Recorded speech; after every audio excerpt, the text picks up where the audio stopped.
is a conglomerate of all the local governments in this nation, all the states in this nation. It is from Onitsha people come to learn things and take home. Yes. It is in Onitsha. Political environment, you have it mostly in Onitsha. This is the freest area you can conduct election. We have never witnessed even a death since we started doing politics here. So we may say you are in safe hands. You are in Onitsha. You are in a home. We say welcome in Onitsha. Thank you. We are ready to receive you in Onitsha. Thank you. Because I may believe you are trying to dampen the yearnings of our people. If a young boy like you becomes the president of this nation, I believe youths will never be lazy again.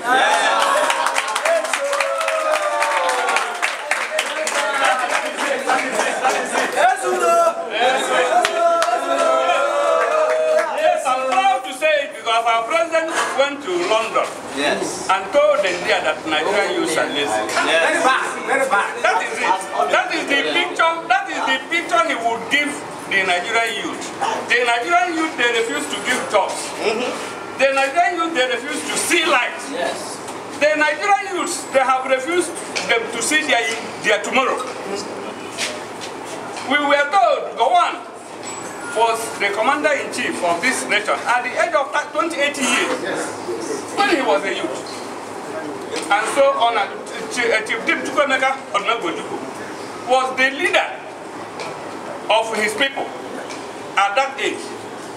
Then how come now? You get to the Senate, you see Barnabas Gamate. You see a whole rotten people all in the Senate, sleeping. None of them could take out anything. Still, they are there in the Senate because they have money. Yes. So, my dear, we welcome you. We welcome you.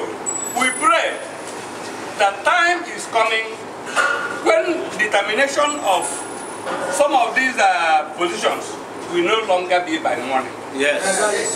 When the youth of this nation,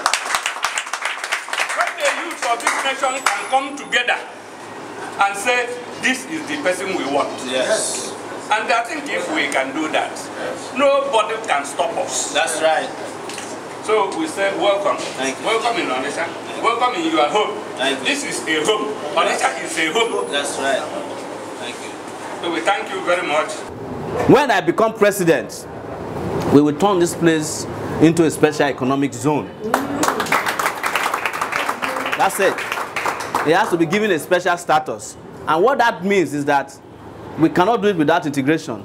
I will not be the president that is commissioning a model of a second Niger bridge or the picture of a second Niger bridge. I won't even come and commission the bridge. I want it to be completed and you start riding on it. That's the commissioning of it. It's only a president that have lazy president that are commissioning products. I mean, all over the place. And as soon as we are done with the second Niger bridge, we must also engage in the wonder of the world, transportation that is the fastest. We must build cargo trains that can take your goods and services out of here at the fastest possible time. There's no reason why we cannot reach Lagos from here in 3 hours. And I'm not boasting. Morocco just did their own. China just did their own. And there's no reason why we cannot have a cargo airport around here. When Ethiopia makes most of their money by bringing cargo to Onitsha, Ethiopia Airline. So whatever needs to be done to liberate the business acumen and to let the world know that we are not lazy, we will do it. And the lazy people who are picking up checks in Abuja, collecting allowances of 13 million naira per month, will have to be eased out of office. Their father in Dara must go back to his village and go and continue doing his lazy cattle rearing. I cannot imagine that somebody who only has 150 cows that does not multiply any year. Every year, Buhari only has 150 cows. He's calling somebody lazy. Can you imagine that kind of insult? Lazy man. my position is that we'll come back here, sirs. We'll be back bigger and better. We just want to breeze through, but we don't want to do it without announcing to you and visiting you and paying you and letting you know that we'll be back to have a bigger organized town hall meeting or even a big rally. Yes. And I want to say to you that I'm not here to make the kind of promises that they've been making to you. When the war ended, I was 1 year old. So I'm not the part of people who fought war and want to continue fighting war in Igbo land. And I promise you one last thing, there will no longer be Operation Python dance in this place. There is no need to send snakes to Igbo land. What they are looking for is food. What they are looking for is education for their children. They are looking for bridges. They are looking for roads. If the soldiers that were sent to come and be shooting people in Operation Python dance were responsible, they would have sent the Nigerian Army Engineering Corps to come and fix the road that caused the traffic here. That is how I know that you do an operation. You help people. But they are not interested. The Nigerian Army Corps could have done that in 2 minutes. And we won't have the traffic we are having here. So, again, as they say, one professor in Kenya said it, that the people with ideas have no power. And people with power have no ideas. On that note, I want to greet you again and say, Ndewo. Thank you. Thank you. Thanks for listening. Thank you. And thank you for my chieftaincy hat. I enjoy it. My name is Dede Uzo. I campaign for the movement. Okay. So how do you think you can have a movement that can tackle this issue of Fulani herdsmen? And secondly, what is the program? How do you think you can fight corruption? Okay. Thirdly, youth unemployment. Okay. So these are three. Thank you. I will try to address them very quickly and directly. On your question about fronting from somebody, I'm 47 years old. When Buhari was president the first time, he was 41 years old. But that is not enough to describe my resilience. I have been doing activism for close to 30 years, since I entered the University of Lagos in 1989.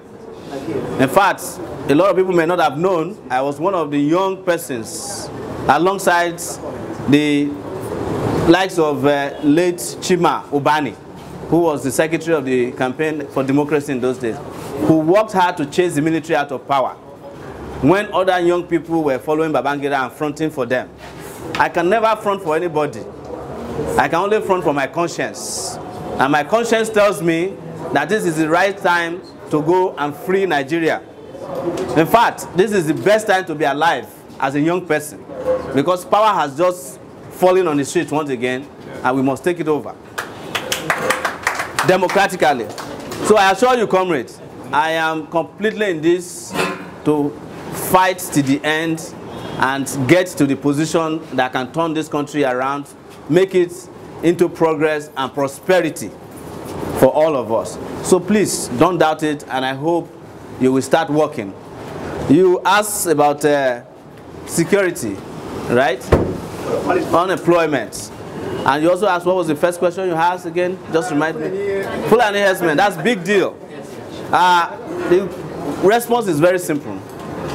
When you see Fulani herdsmen rampaging all over the place, and nobody is stopping them, and the same people can send Operation Python dance to the southeast, you know that Fulani herdsmen are not just Fulani herdsmen. There are people actively promoting them, supporting them, and arming them within our security services. And somebody who used to be an army general, T.Y. Danjuma, has said it, that he believes that there are elements within the Nigerian army who are supporting these murderous herdsmen. But we cannot solve the problem of Fulani herdsmen by just dismissing it like that. We also have to solve the problem of how we provide meat to our people in a decent way. Because meat or the cow business is actually a $3 billion business. That's why they will kill for it. And sometimes, don't be any under illusion that when you see a Fulani herdsman, he's not herding his own cattle. They are representing rich people within our society. Some of them around here.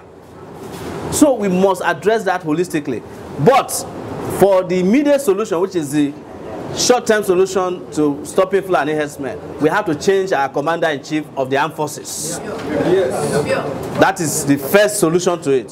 So that all the people who are working with him, who are playing supremacy over the rest of Nigeria, can go with him. They can retire with him, and we will not have those soldiers or security agents who are supporting them directly. Yeah. Then we solve the other problem, like I said. Ranching is an option, and we'll elaborate it when we come back. Security challenges. You talk about corruption. I have been fighting corruption for 12 years with Sahara reporters, all by myself. There's no thief in this town, from the president to local government councillor, that don't know Sahara reporters. They have to go there every day, read it to make sure that their name has not appeared there. We have all their dossier reeled out on a daily basis. And there's nobody that needs to teach me how to fight corruption. I won't be fighting corruption the way they are fighting it now, which is APC has its own corrupt people's list, PDP have their own. But I thank them for providing the list of the thieves among them. Because when we now come to power, we just keep one list here, we keep one here, give it to EFCC. They go and resolve all the thieves. But we will not do a fighting of corruption that is one-sided, where if someone is APC, he will suddenly become deodorized. And if he's in PDP, he becomes a criminal. That is not how to fight corruption. These people have no will to fight corruption. The Attorney General of the Federation is the chief supporter of corrupt people in this country. Other elements within President Buhari's Kishi cabinet, they are all engaging themselves in corruption. The chief of army staff, you heard he bought houses in Dubai. The secretary to the government that was removed the other time, he was using 240 million to cut grass. The NIA chief was moving money around inside the Koyi apartments. All of these things tells you that there is nothing to hope for in their corruption fight. But like I promised you, I will answer all of your questions when we have an enlarged house sitting. And if before then you need to reach us, you know how to reach me on Facebook. And I will leave my number with Barrister here. Let me thank you once again, because we sometimes forget to thank our hosts, right? As one Professor DK told us yesterday, he said, when an Igbo man gives you cola, the message is in the cola. Yeah. So when I come back, when you give me cola, I will get the real message. So we'll see you next time. Thank you very much. Thank you very much.